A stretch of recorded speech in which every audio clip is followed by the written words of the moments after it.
I didn't raise my voice. That's the part people get wrong when they imagine this moment.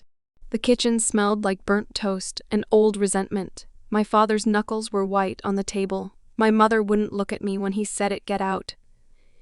You lowlife, it landed, clean, practiced, like a line he'd been waiting years to use. Then she added the knife, twist soft and precise. Uneducated. Trash. I nodded. I said, okay. And I meant it. I walked out with a backpack and my phone, the door closing behind me like punctuation.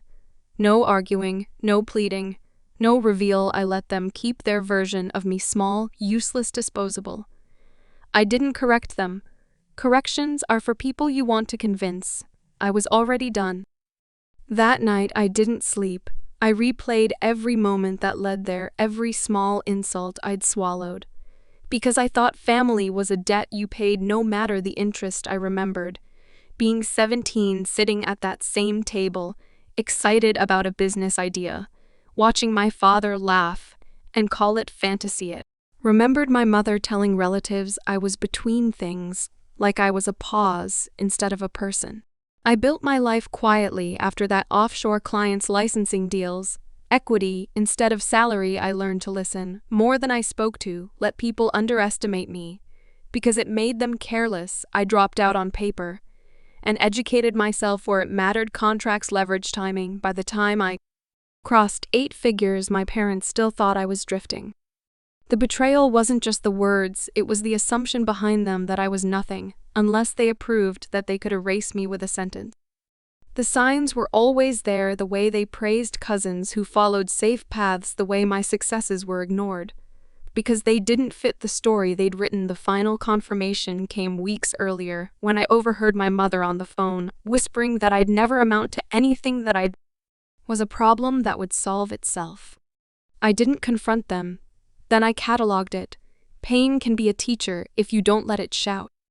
The shift happened when I realized I didn't want their love anymore. I wanted distance. I wanted truth to arrive on schedule. Not as an explosion, but as a receipt. Revenge doesn't have to be loud. It just has to be permanent. So I planned. Step 1 was silence. I blocked their numbers and let the absence breathe. Step 2 was structure. I moved assets into trusts, cleaned up paper trails, made sure nothing could be claimed, borrowed, or manipulated. Step 3 was optics. I didn't announce success. I let it leak through channels they trusted.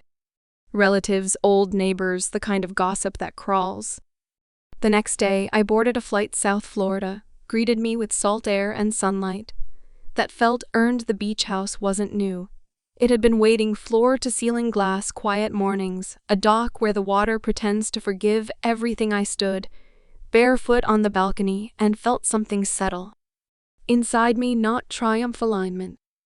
Weeks passed, then the calls started, first from an aunt, then a cousin, then my mother, suddenly soft, asking where I was, saying they were worried I didn't answer. Silence again, doing the heavy lifting. The confrontation came when I chose it. I flew back for a family gathering I knew they'd attend. I arrived late, clean suit. No logo, no watch that screamed I didn't need props. The room shifted when I walked in, curiosity pulling faces toward me like gravity. My father stiffened, my mother smiled, too quickly. We spoke privately. I let them talk first, apologies wrapped in excuses, concern coded in fear. They asked what I was doing now, where I was living. I told them the truth carefully, like a surgeon explaining a procedure that had already been completed. I told them about the companies, the exits. The number 45 million hung between us, heavy and quiet. I watched it rearrange their faces, shock, then disbelief, then calculation. My father tried to laugh it off. My mother reached for my arm. I stepped back. I reminded them of the words. I repeated them exactly. Uneducated trash. Get out, you lowlife. I didn't raise my voice. I didn't need to. I told them I'd taken their advice, I'd left, I'd built a life without their approval. And now I was keeping it that way. They asked for help, subtle at first, then direct. I said no. Not angrily, not dramatically, just no. I explained boundaries like terms in a contract. no financial support. No access, no rewriting history. My father's anger flared familiar and useless. My mother cried. I felt nothing sharp, just clean space where obligation used to live.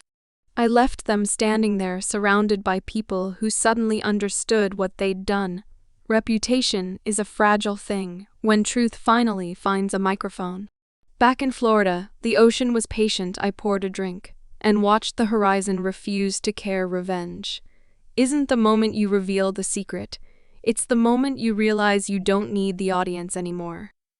I didn't win by humiliating them. I won by outgrowing them, by choosing calm over chaos, by letting my okay be the most expensive word they ever heard. Some confessions are apologies. Mine is a ledger. They kicked me out thinking I was nothing. I left without arguing because I knew exactly who I was becoming.